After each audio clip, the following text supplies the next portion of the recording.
కొంచెం నేను ఎందుకు వచ్చానంటే నేను వెళ్ళిపోగలను ఇక్కడి నుంచి. మీరు అంత దూరం కష్టపడి పవన్ కళ్యాణ్ గారిని గెలిపించిన తర్వాత మీతో షేర్ చేసుకొని ఆయన ధృవీకరణ పత్రం మీకు చూపించకుండా వెళ్ళటానికి నా మనసు రాక మీకు చూపించడానికి వచ్చాను. వచ్చిన తర్వాత మీరు ఇలా మాట్లాడుతుంటే ఎలా కూర్చోవాలి, మీతో ఎలా మాట్లాడాలి మాట్లాడద్దు. ఫస్ట్ వినండి వింటూ నేర్చుకోండి అందరూ. ఫస్ట్ మీరు ఇంత కష్టపడి గెలిపించారు పవన్ కళ్యాణ్ గారిని, మీకు కృతజ్ఞత కూడా చెప్పుకునేవారా మీరు? మీకు నేను థ్యాంక్స్ చెప్పాలి, అది కూడా వద్దా మీకు? ఇలాగ 2019లో నిలబడి భీమవరం గాజువాకలో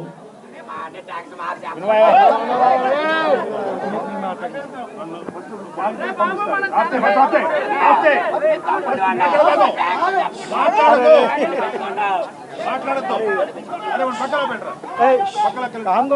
కూర్చో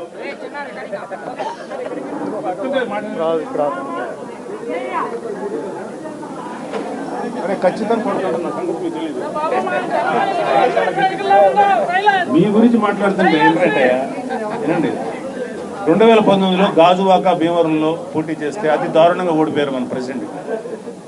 అలాంటిది పిఠాపురంలో నిలబడదాం. ఇక్కడ మధ్యతరగతి మనుషులు ఉంటారు, విలువలు ఉంటాయి, ప్రేమలు ఉంటాయి, ఇక్కడ ఆప్యాయతలు ఎక్కువ ఉంటాయి. ఎందుకంటే మధ్యతరగతి జనం ఎక్కువ ఉంటారు ఇక్కడ. అదేవిధంగా భక్తులు ఉంటారు, ఎందుకంటే ఇక్కడ అద్భుతమైనటువంటి దేవాలయాలు ఉన్నాయి. అలాగే అన్ని మతాలు కలిసి ఉంటాయి ఇక్కడ. ఎన్ని ఆలోచించి పిఠాపురంలో నిలబడినందుకు మీరందరూ కూడా ఎంతో ప్రేమతో ఆయన ఓటేసి గెలిపించారు. మీ అందరికీ హృదయపూర్వకమైన థ్యాంక్స్. మనస్ఫూర్తిగా మీ అందరికీ ప్రేమగా థ్యాంక్స్ చెప్తున్నాను.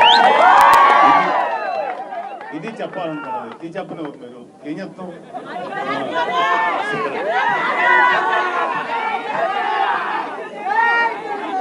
తర్వాత మీ అందరికీ కుర్రోళ్ళు ఉన్నారు, ఇక్కడ ఎంతో మంది యంగ్స్టర్స్ ఉన్నారు. మేజర్గా మనం తీసుకోవాల్సింది ఏంటంటే, రేపు నెక్స్ట్ ప్రభుత్వం వచ్చి రేపు ఫామ్ అయిపోయిన తర్వాత, అంటే ఆల్రెడీ మనం గెలిచాము, ప్రభుత్వం ఫార్మేషన్ అయిన తర్వాత మొట్టమొదటిసారిగా పవన్ కళ్యాణ్ గారు, చంద్రబాబు నాయుడు గారు గంజాయి డ్రగ్స్ ఇనప బూటుతో తొక్కి చంపేస్తారు. మన రాష్ట్రంలో యువత పాడైపోవడానికి లేదు. చాలా స్ట్రిక్ట్ గా యాక్షన్ తీసుకుంటాం. లా అండ్ ఆర్డర్ ని చాలా స్ట్రిక్ట్ గా ఇంప్లిమెంట్ చేస్తాం. ఆడబిడ్డల మీద ఎవరైనా సరే ఏదైనా ఒక చిన్న ఆలోచన, తప్పుడు ఆలోచన వచ్చినా చాలా తీవ్రమైన పనిష్మెంట్ ఉంటుంది. Law and order first restore చేస్తాం. యంగ్స్టర్స్కి ఇప్పుడు చెప్తున్నాం కదా, అప్పుడు కాదు, ఎలక్షన్ ముందు కదా, ఇప్పుడు కూడా చెప్తున్నాం. యంగ్స్టర్స్కి ఉపాధి కల్పిస్తాం. ముఖ్యంగా మన పిఠాపురం పరిసర ప్రాంతాల్లో చాలామంది యూత్ అన్ఎంప్లాయ్మెంట్లో ఉన్నారు. మీ అందరికీ మంచి భవిష్యత్తు చూపించడానికి పవన్ కళ్యాణ్ గారు రెడీ ఉన్నారు. నాకు తెలిసి ఆయన ఇవాళ రాకపోవచ్చు, రేపుగా ఇప్పుడు ఆయనకు వచ్చిన ధృవీకరణ పత్రం నేను మంగళగిరిలో ఆయన చేతికి హ్యాండ్ ఓవర్ చేస్తాను. ఆ తర్వాత ఆయన ఇక్కడికి వస్తారు, బహుశా 5-6 తారీఖులో రావచ్చు. వచ్చి మిమ్మల్ని అందరినీ కలుస్తారు.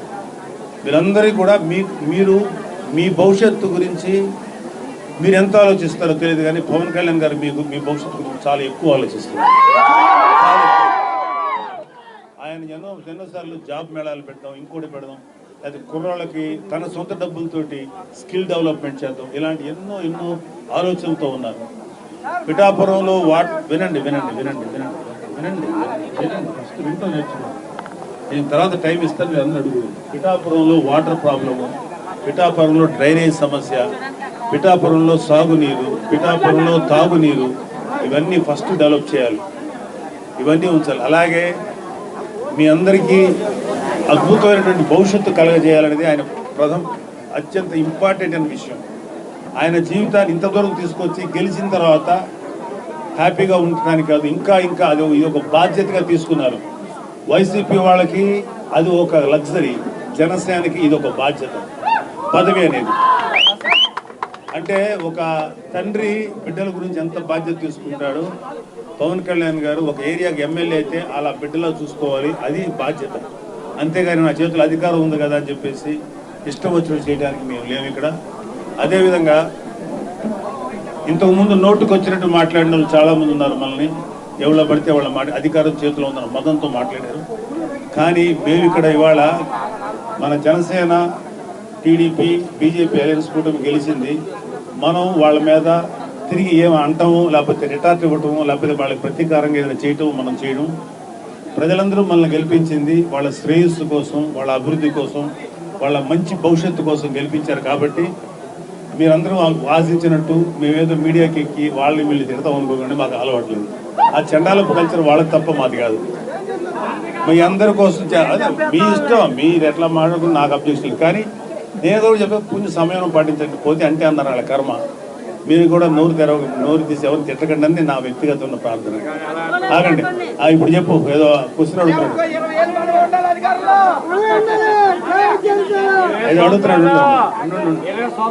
ఉండరా సుబ్బారావు, చెప్పు, పెద్దగా చెప్పాయా?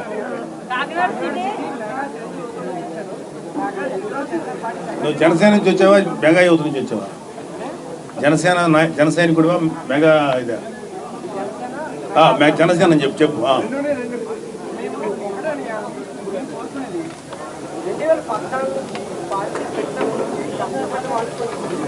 100% తప్పకుండా.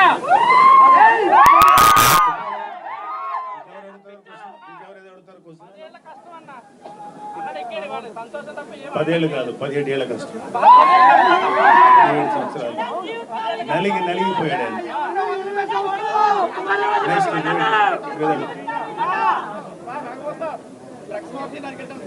అదే చెప్పాను, ఇప్పుడు ఇళ్ళగలవు గంజాయి, డ్రగ్స్, ఐరన్ బూట్తో తొక్కేస్తాం. ఛాన్సే లేదు, అస్సలు స్పేర్ చేయదు. అలాగే క్రైమ్ చాలా తీవ్ర